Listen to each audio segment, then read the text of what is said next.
Hello everyone, and peace be upon you all. I hope you're doing well. We're back with our series on this book and on this creed. The book is called The Establishment of Clear Exposition, a commentary on AL-HÂDI'S, the fundamentals of the religion, published by the Imam Rassi Society. You should get this book. You will like it. You will love it. So last time we were continuing our discussion on the refutation of the corporealists. We've been talking about corporealism the last maybe 3 or 4 discussions. Corporealism is one of those things which are strongly emphasized in the schools of Tanzih. So if you go to the Ash'aris or the Maturidis or the Ibadis, if you go to, and then if you come to us, Mu'tazila and Zaydiyah. When I was a 12er Shi'i, we didn't hear much about this. They don't believe in corporealism. They don't believe that God is a body, but I don't remember ever hearing about it, except by one person in private conversation. But I don't remember ever a scholar sitting on a pulpit and talking to us about these things as a 12er. And I was a regular attendee of those who know me, who see this. No, I was a regular attendee of programs, and we had so many of them. So they had benefits, but this wasn't one of the topics. So you will find in the Zaydi school a strong refutation of the corporealists. And I'm not saying that 12er scholars don't have texts or any kind of lectures against corporealism, but they don't really talk about it as a regular thing. This is just not how it goes in their way of doing things. They're more concerned with politics. If anything, I would think the 12ers are more concerned with if the corporealists befriended the 12ers and accepted them. So if the Salafis and the other Hashwiya, Mujassima, whoever they are, if they were accepting of the 12ers would say, these are our brothers. They'd accept them as one of them. They look for validation in others. This is not a good thing. Your validation, you should seek validation from God, not seek validation from people. Trying to get people to like you because you're so used to being persecuted, because you don't have the confidence in your own school, because your school is based on emotions and things that just don't make any sense. Not to say that the Zaydi school doesn't have its shortcomings, but it's much stronger than the 12er school. In any case, so we were speaking against corporealism and responding and refuting to the corporealist ideology and the corporealists themselves in how they say that God is a physical body because of verses in the Quran which make it appear to in the apparent, when one sees what is apparent, what is meaning that when you read it, it looks like it means literally what it says, but in reality it means something else because you have to interpret it. So this is what we were speaking of: interpretation versus literal acceptance of what has been transmitted in the texts of well, so far we've been using the Quran. I don't think we touched on any narrations just yet. We left off at a poem which we finished. It was a poem by a pre-Islamic poet named Qais ibn al-Khatim. We spoke about the word indah, when people use the word indah, because in the Quran it says inda Allah, meaning with God. So people from the Mujassima, from the corporealists, the anthropomorphists say that it's a literal interpretation. We and the Zaydiyah, the Mu'tazila and the Zaydiyah say that it's not literal. This is a Zaydi book, so we can say it's Zaydi, but a lot of people would agree with the Zaydiyah and the Imams of Ahlul Bayt that in what they're saying about what we're speaking about. So that's where we left off last time, is the word with or near in the Arabic language. Does it literally mean being with God? Literally, in close proximity to God. And we talked about that. So now we're going to continue with what the corporealists say to defend their views that God is a physical body. Before anything, I begin in the name of God, the compassionate, the merciful. I praise and I glorify him as he ought to be praised and glorified. Another verse that the corporealists bring forth to prove that God is a body is the verse, on that day, the shin will be uncovered. Shin meaning like what is between your knee and your ankle. The shin, your shin on the front side. On that day, the shin will be uncovered. Yukshafu saq. Yukshafu anis saq. Or yukshafu an saq, sorry. Yukshafu an saqin. Quran 68:42. They say that this shin that is mentioned refers to that of God. Glorified be he. They also quote a narration reported by Al-Bukhari, Muslim, and Al-Hakim An-Naysaburi, or An-Naysaburi in Arabic. It's Nishapur is the name of the place, which is in current Iran. I don't know if it still goes by that name. Muslim was from there. The Imam Muslim ibn Hajjaj, who's the author of Sahih Muslim, or the book of Muslim. It's not all authentic, but Al-Hakim, he's from there as well. So Al-Bukhari, Muslim, and Al-Hakim, they use a narration that these three people narrate to support their view that the shin means the shin of God, a literal shin. May God protect us. To support their view, in which the Exalted is said to uncover a shin on the day of judgment. As a result, the people will prostrate to him. As a result, the people will prostrate to him when God uncovers his shin. What kind of ideology is this? We reply by saying that the proper exegesis, meaning the proper interpretation, the proper exegesis is that on the day of judgment, the moment will intensify for the disbelievers. The moment will intensify. Someone might say, what do you mean intensify? What does a shin have to do with things being intense? The moment will intensify for the disbelievers. That is to say, there will be great shock and a tremendous matter. Such interpretation is in line with the Arabic language. The interpretation of the Salaf, those who came before us, the early Muslims, the early followers of Muhammad, who either saw him or never saw him, who were in his presence or who were never in his presence. Those early followers from the Muslims, those are known as the Salaf. That's what Salaf means, the predecessors. Salafus Salih, as the Salafis, pseudo-Salafis, fake Salafis, what they say, the Salafus Salih, those are the pious predecessors, except they include corrupt people like Muawiyah and Amr ibn al-As and other corrupt people, may God curse them, among the Salaf. These were corrupt people. We will talk about them, I believe, in this text. It comes later. And we can do another program about Muawiyah and his crimes that everyone acknowledges but doesn't want to insult him because of his being in the presence of the Prophet, peace and blessings be upon him.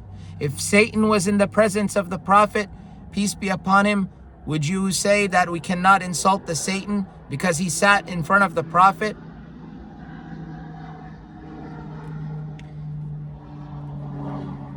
So such interpretation that it means the intent that moment will be intense for the disbelievers, such interpretation is in line with the Arabic language, the interpretation of the Salaf, the predecessors, as well as that of the Imams of the prophetic household, meaning the Imams of Ahlul Bayt.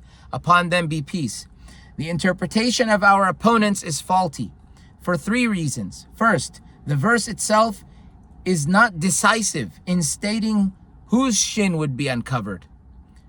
The verse does not say, and God will uncover his shin. And God will uncover his shin. Nor does it say, and he will uncover his shin. To insert God in the verse would be a baseless proof. So God never says it's his shin. My shin will uncover on that day. He never says this.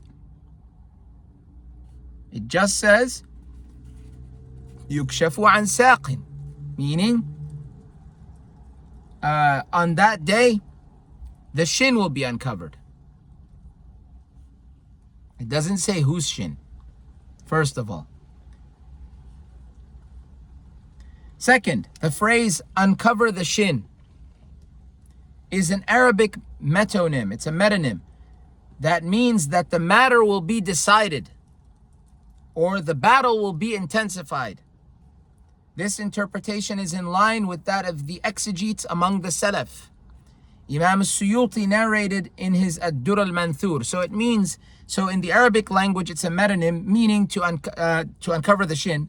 It means the matter will be decided or the battle will be intensified. This is one of the phrases used in the Arabic language, which the Salafis fail to look at. Only when it pleases them or when it defends a certain point that they want to make. Only. That's what they do. They play this game. If it contradicts the narrations which they sanctify and treat like Quran, then they won't use language and metaphorical interpretation. It's not allowed. Where I believe this kind of methodology came from, he didn't believe this, but I believe this methodology came from Ahmad ibn Hanbal. He was one of those who started this hadith-centric methodology, which caused problems in the future.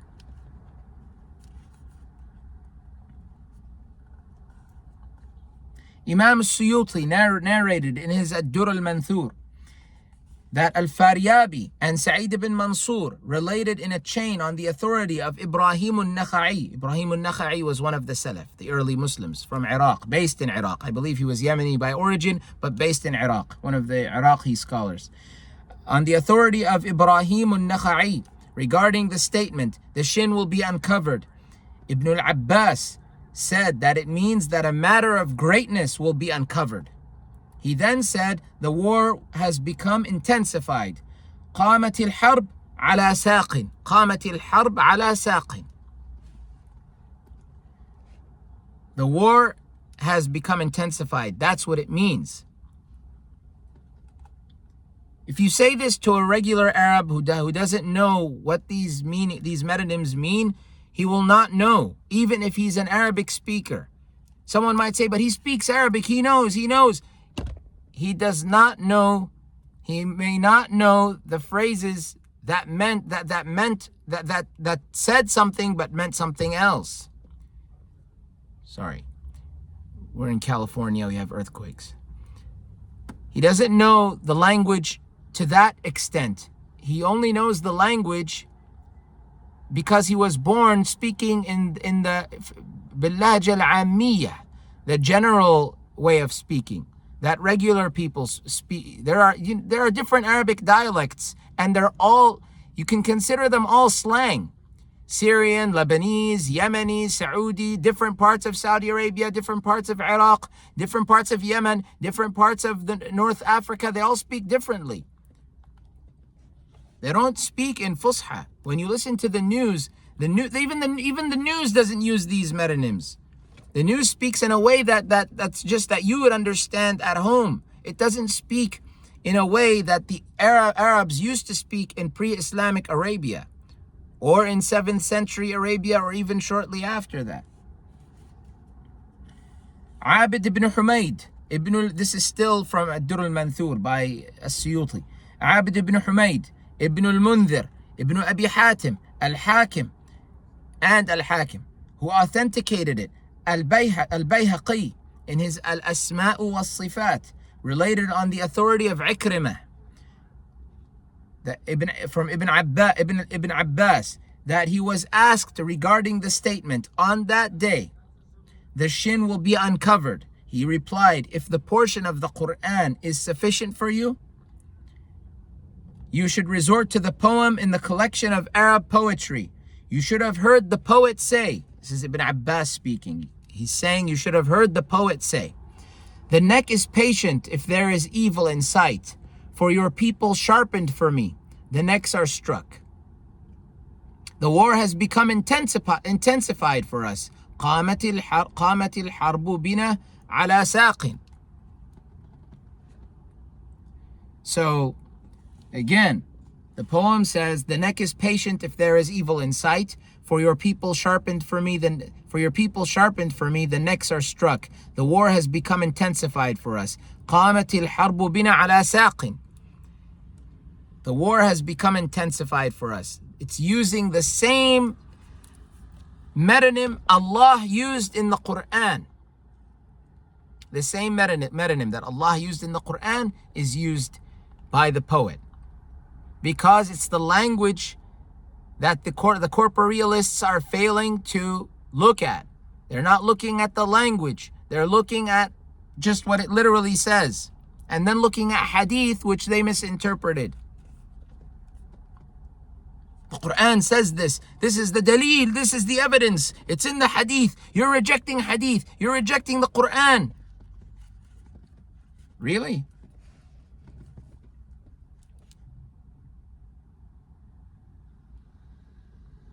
Ibn Abbas said that this means this is the day of distress and intensity. That's the meaning of the verse, of distress and intensity. At-tasiti, I think it's with tas, with the letter ta. At-tasiti related in his Masail on the authority of Ibn Abbas that Nafi' ibn al-Azraq asked him about the statement, "On that day the shin will be," I seek refuge from Satan. Before reciting Quran, it's good to seek refuge from Satan. On that day, that's what you're supposed to do actually. Allah says that in the Quran. On that day the shin will be uncovered. Ibn Abbas replied, so Nafi' ibn al-Azraq, I'm guessing he was a tabi'i, asked Ibn Abbas, what does this verse mean? Ibn Abbas replied, it refers to the intensity of the hereafter. Do you know that Arabic poem? He replied, yes, I heard from the poet. The war has become intensified for us. This is from a different source. Ibn Abi Hatim and Al-Bayhaqi in his Al-Asma'u was-Sifat. I believe we're still in Ad-Dur al-Manthur by As-Suyuti. As-Suyuti in that book, Ad-Dur al-Manthur, he mentions what different people said. So he'll say what At-Tabari said, Ibn Abi Hatim, Al-Bayhaqi. He'll mention what different people said about a particular verse, what they included in their texts. So Ibn Abi Hatim and Al-Bayhaqi in his Al-Asma'u was-Sifat related on the authority of Ibn Abbas about, on that day the shin will be uncovered. It means a matter of great shock resulting from the affairs of the day of judgment. Ibn Manda related on, or Ibn Manda, I think it's Manda, Ibn Manda related on the authority of Ibn Abbas about, on that day the shin will be uncovered. It is the intensity of the hereafter.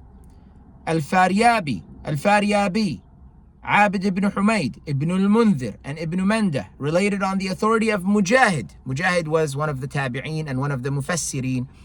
Tabi'een are those who never saw the Prophet but saw the companions, or they saw people who saw the companions. There are three generations. In my understanding, I don't know if everyone from the Muslims or from some people we don't consider Muslims, but from those who are Muslims, I don't know if they're all considered to be, if this is how it goes, but it's the generation of the Prophet, including the Prophet, peace and blessings be upon him and his progeny and his righteous followers, him, his companions, peace be upon them, and then those who followed his companions, and then those who followed his companions. Three generations. The early Muslims, the early followers of Muhammad, that's what we mean when we say early Muslims. Not that Islam started with Muhammad. That's not true. Islam did not start with Muhammad. Submitting to God did not start with Muhammad. It started as soon as God created the very first thing. Because when God created the very first thing, that thing submitted to him.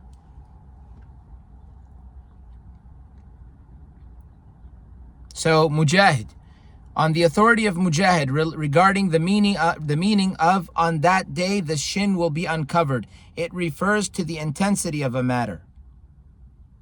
His grandfather, I believe Mujahid's grandfather, said Ibn Abbas used to say that it refers to the most intense moment during the Day of Judgment, the most intense moment.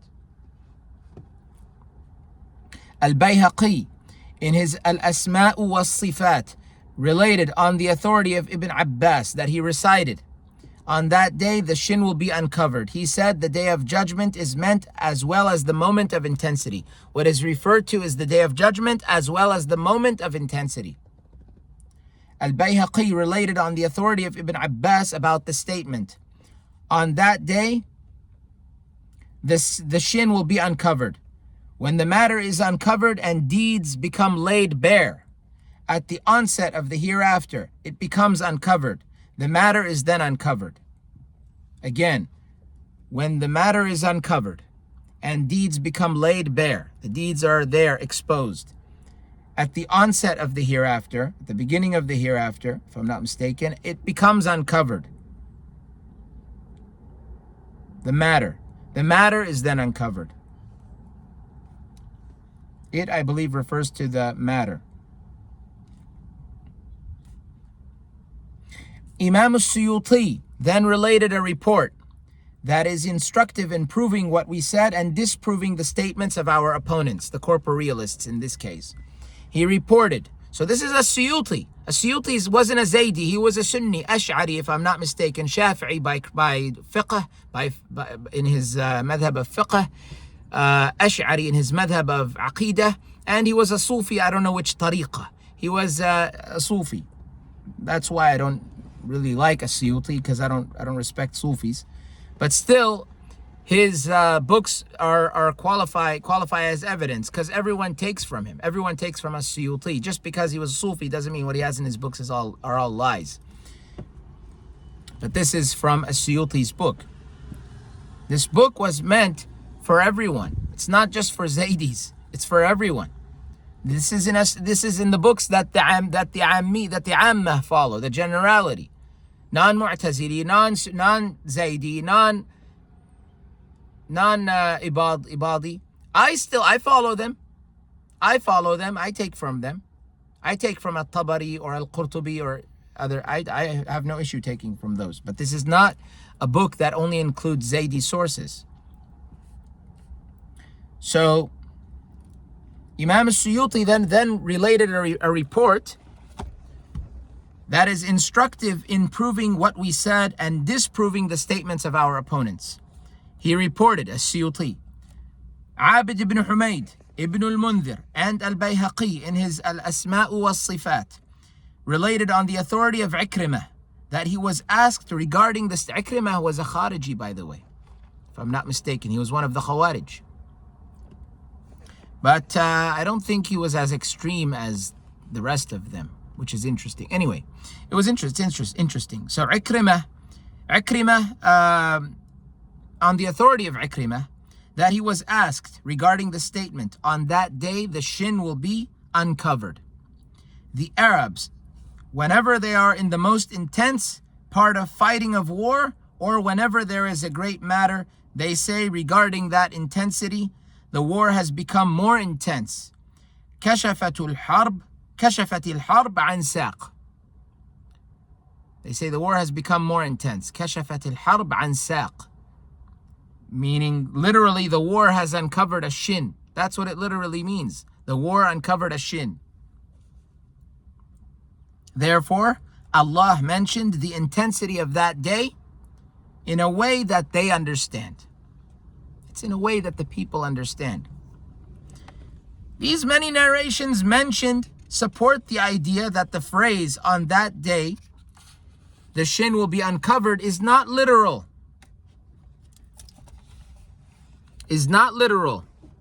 But rather an Arabic metonym that denotes the intensification of the Day of Judgment. We only limit it to the above reports for the sake of brevity.